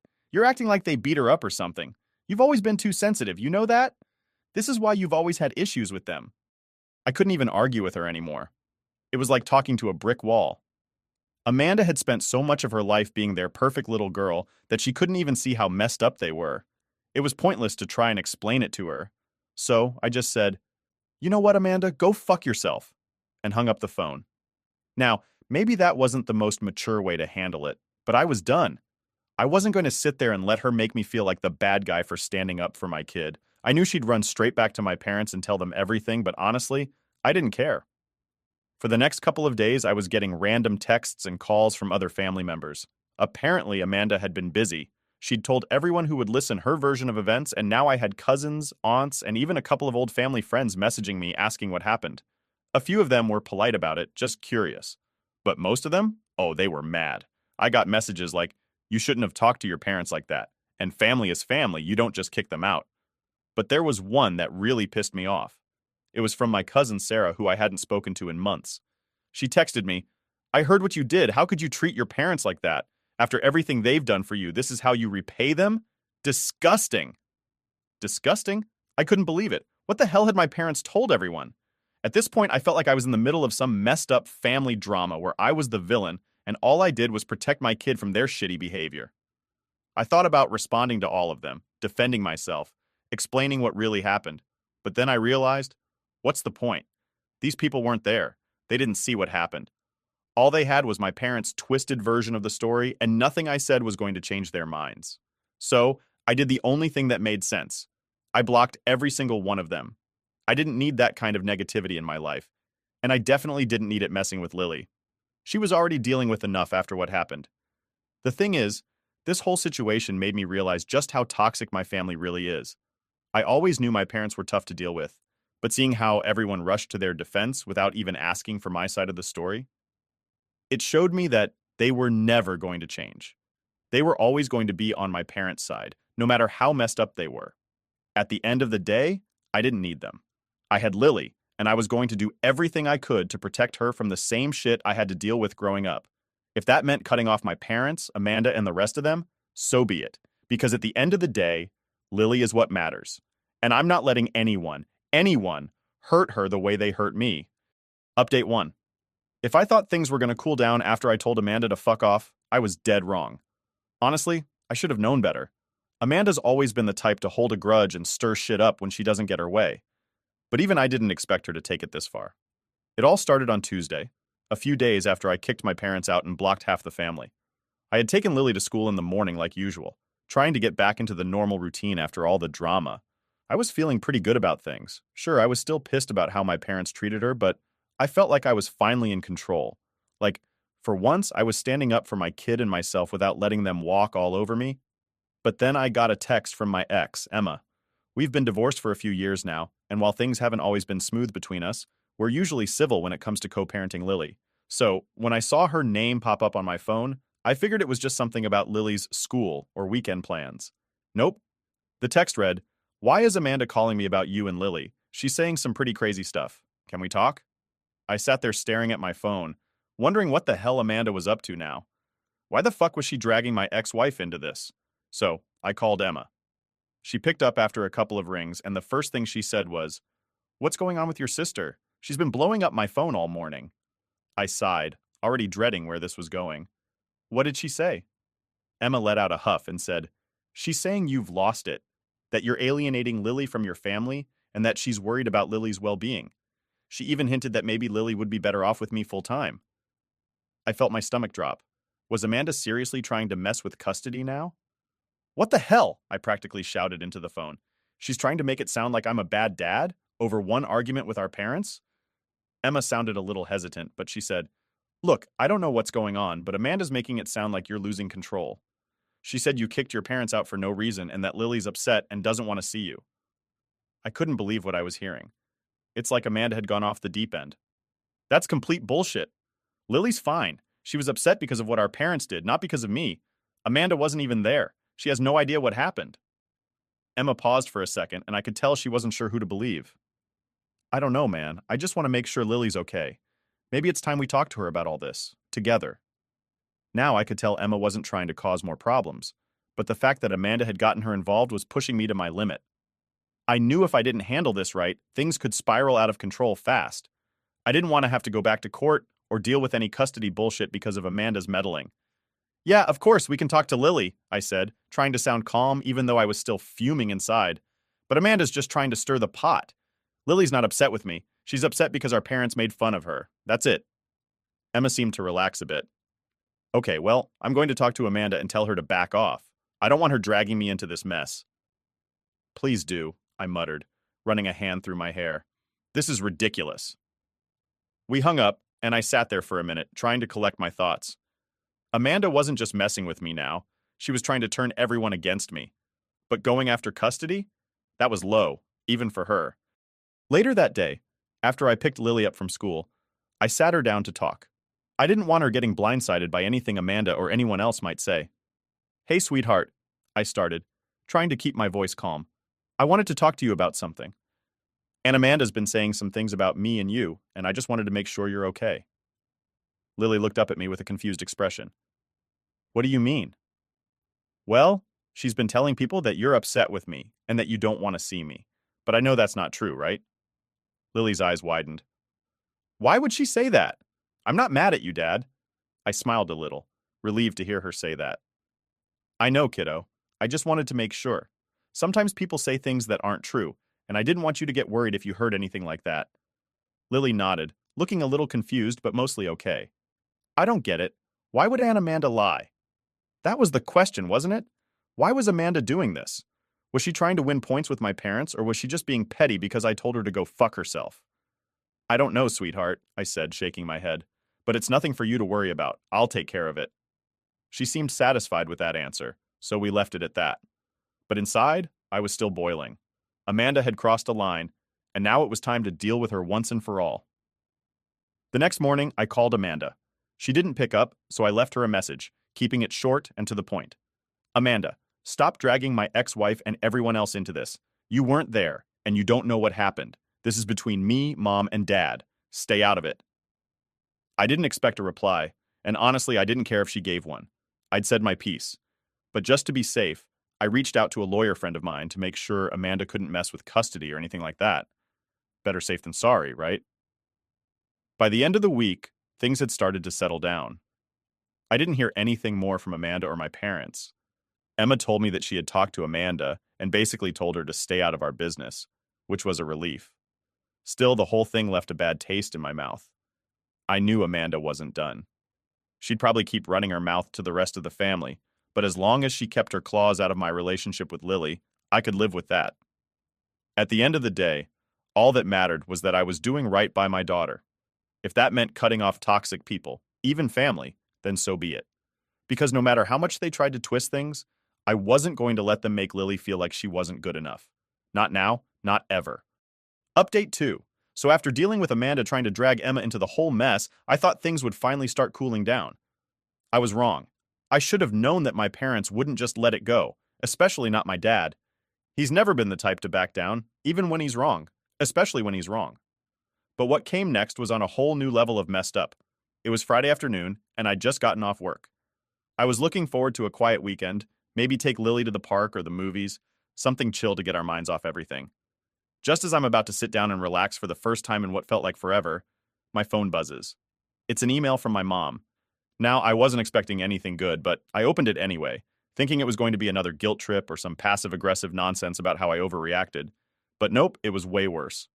The email started out with her usual stuff, talking about how I overreacted by kicking them out, how they were just joking, and how I've always been too sensitive. But then she goes into this whole new level of crazy by saying they want to meet with me, without Lily, to discuss things. Yeah, like that was going to happen. But it wasn't just the request that threw me off. It was how she said it. She started talking about how they were worried about Lily, how she might be too sensitive like me, and how maybe it's because I'm coddling her too much. Then my mom had the audacity to suggest that maybe they should be more involved in raising her.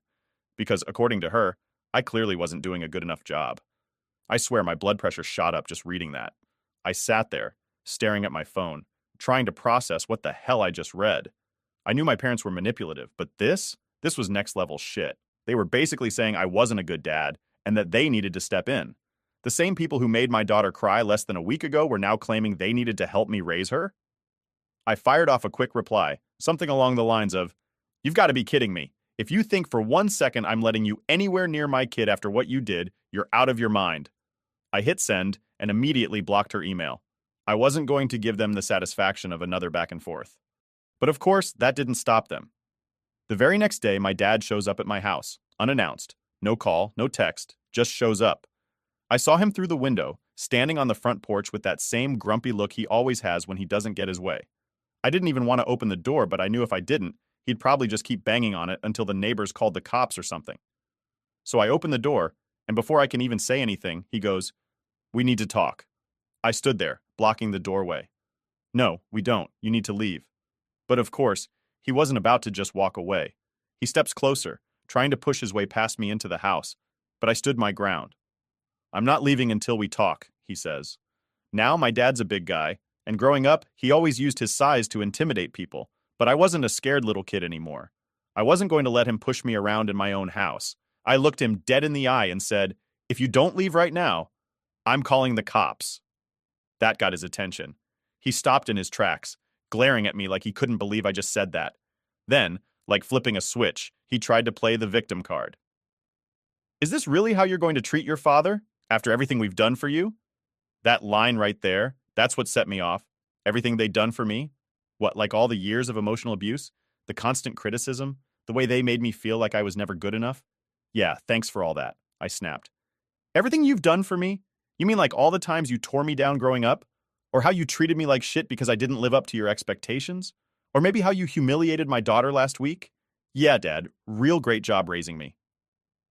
He looked stunned for a second, like he didn't know how to respond. But then, he went right back to being the same old asshole he's always been. "You're still living in the past, son. You've got to let it go." Let it go? I couldn't believe he was saying that. Like all the stuff they'd done was no big deal, just water under the bridge. "You know what, Dad? I'm not the one who needs to let it go. You need to realize that you're the problem. You and Mom both. And until you do, you're not welcome here." He started to argue again, but I cut him off.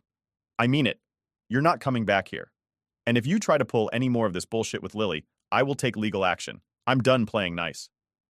He just stood there for a moment, staring at me like he couldn't believe what I was saying. And for the first time in my life, I didn't feel scared. I didn't feel like the little kid trying to please his parents. I felt in control.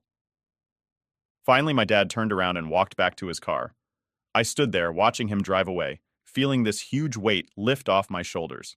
For once, I hadn't backed down. I hadn't let him or my mom get to me. That night, I sat down with Lily and told her about the whole thing. I didn't give her all the details, just enough so she knew what was going on, and that she didn't need to worry about seeing them anymore. She looked up at me and said, "Are they going to be mad at you?"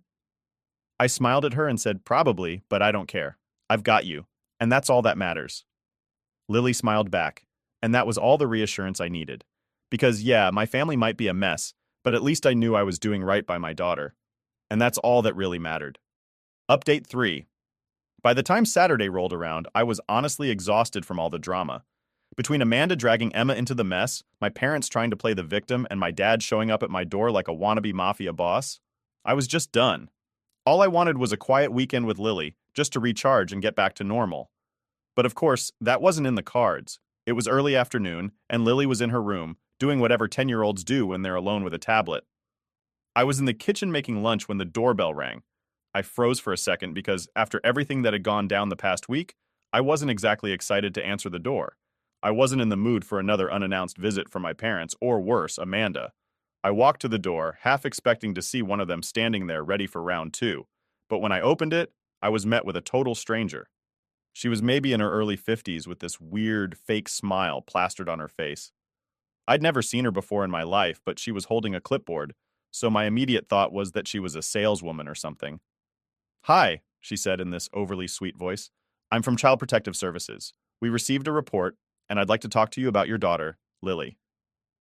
I swear my heart stopped. "CPS? Are you kidding me?" "What?" was all I managed to choke out. My brain was scrambling, trying to figure out what the hell was happening. She didn't flinch, just kept that same fake smile on her face. "We got an anonymous report expressing concerns about your daughter's welfare, so we need to follow up and make sure everything's all right." I stood there for a moment, stunned.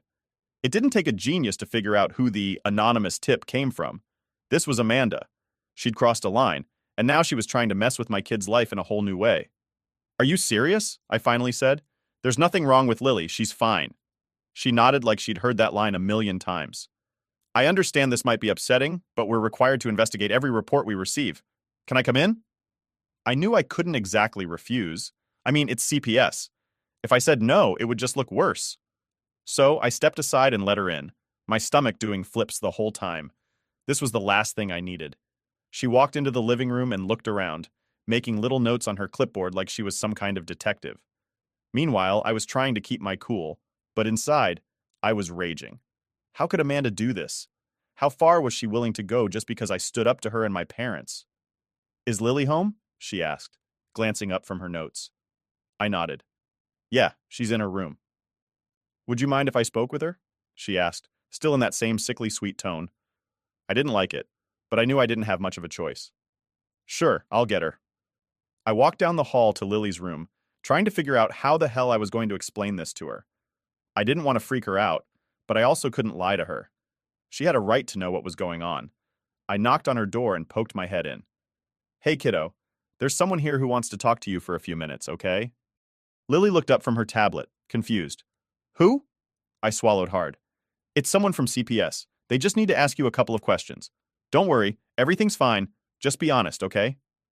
Her eyes went wide, and I could tell she was a little scared, but she nodded and got up to follow me back to the living room. The CPS worker smiled at her and asked her to sit down. I stood off to the side, watching, my heart pounding in my chest. This was my worst nightmare, having someone question whether or not I was a good dad. The worker asked her all these questions: how she liked living here, how often she saw her mom, if she ever felt scared or unsafe. Lily answered everything perfectly, and I could see she was getting a little annoyed by the end of it. Honestly, I couldn't blame her. It must have been so weird for her to have some stranger ask her these personal questions. After about 20 minutes, the CPS worker finally wrapped things up. She thanked Lily for her time and turned to me. "Everything seems fine here," she said, like I hadn't just been through the most stressful half hour of my life. "I'll file my report, and you'll probably get a letter in the mail confirming that the case is closed." "Great," I muttered, my voice dripping with sarcasm. "Thanks." She gave me that fake smile again and left without another word. I stood there for a second, trying to process what had just happened. Amanda had actually called CPS on me. She'd really gone that far. I turned to Lily, who was looking up at me, clearly confused. "Dad, what was that about?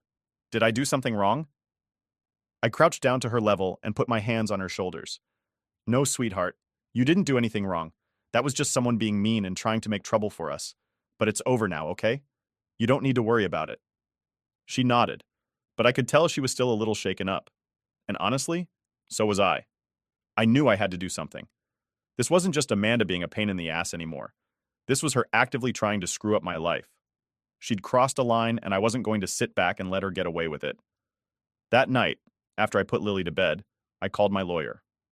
I told him everything that had happened, from Amanda trying to mess with Emma to her calling CPS on me. He was pissed on my behalf and told me we had more than enough to file for a restraining order against Amanda. He also said we could send a cease and desist letter to my parents, basically telling them to back the hell off or else. I didn't want to take things that far, but I was done letting Amanda and my parents mess with my life. This was about protecting Lily, and if that meant cutting them off completely, then that's what I was going to do. The next morning, I had my lawyer draft up the papers. It was time to send a clear message. I wasn't playing their games anymore. They could throw all the tantrums they wanted, but they weren't going to hurt my daughter, and they weren't going to mess with my life. Not anymore.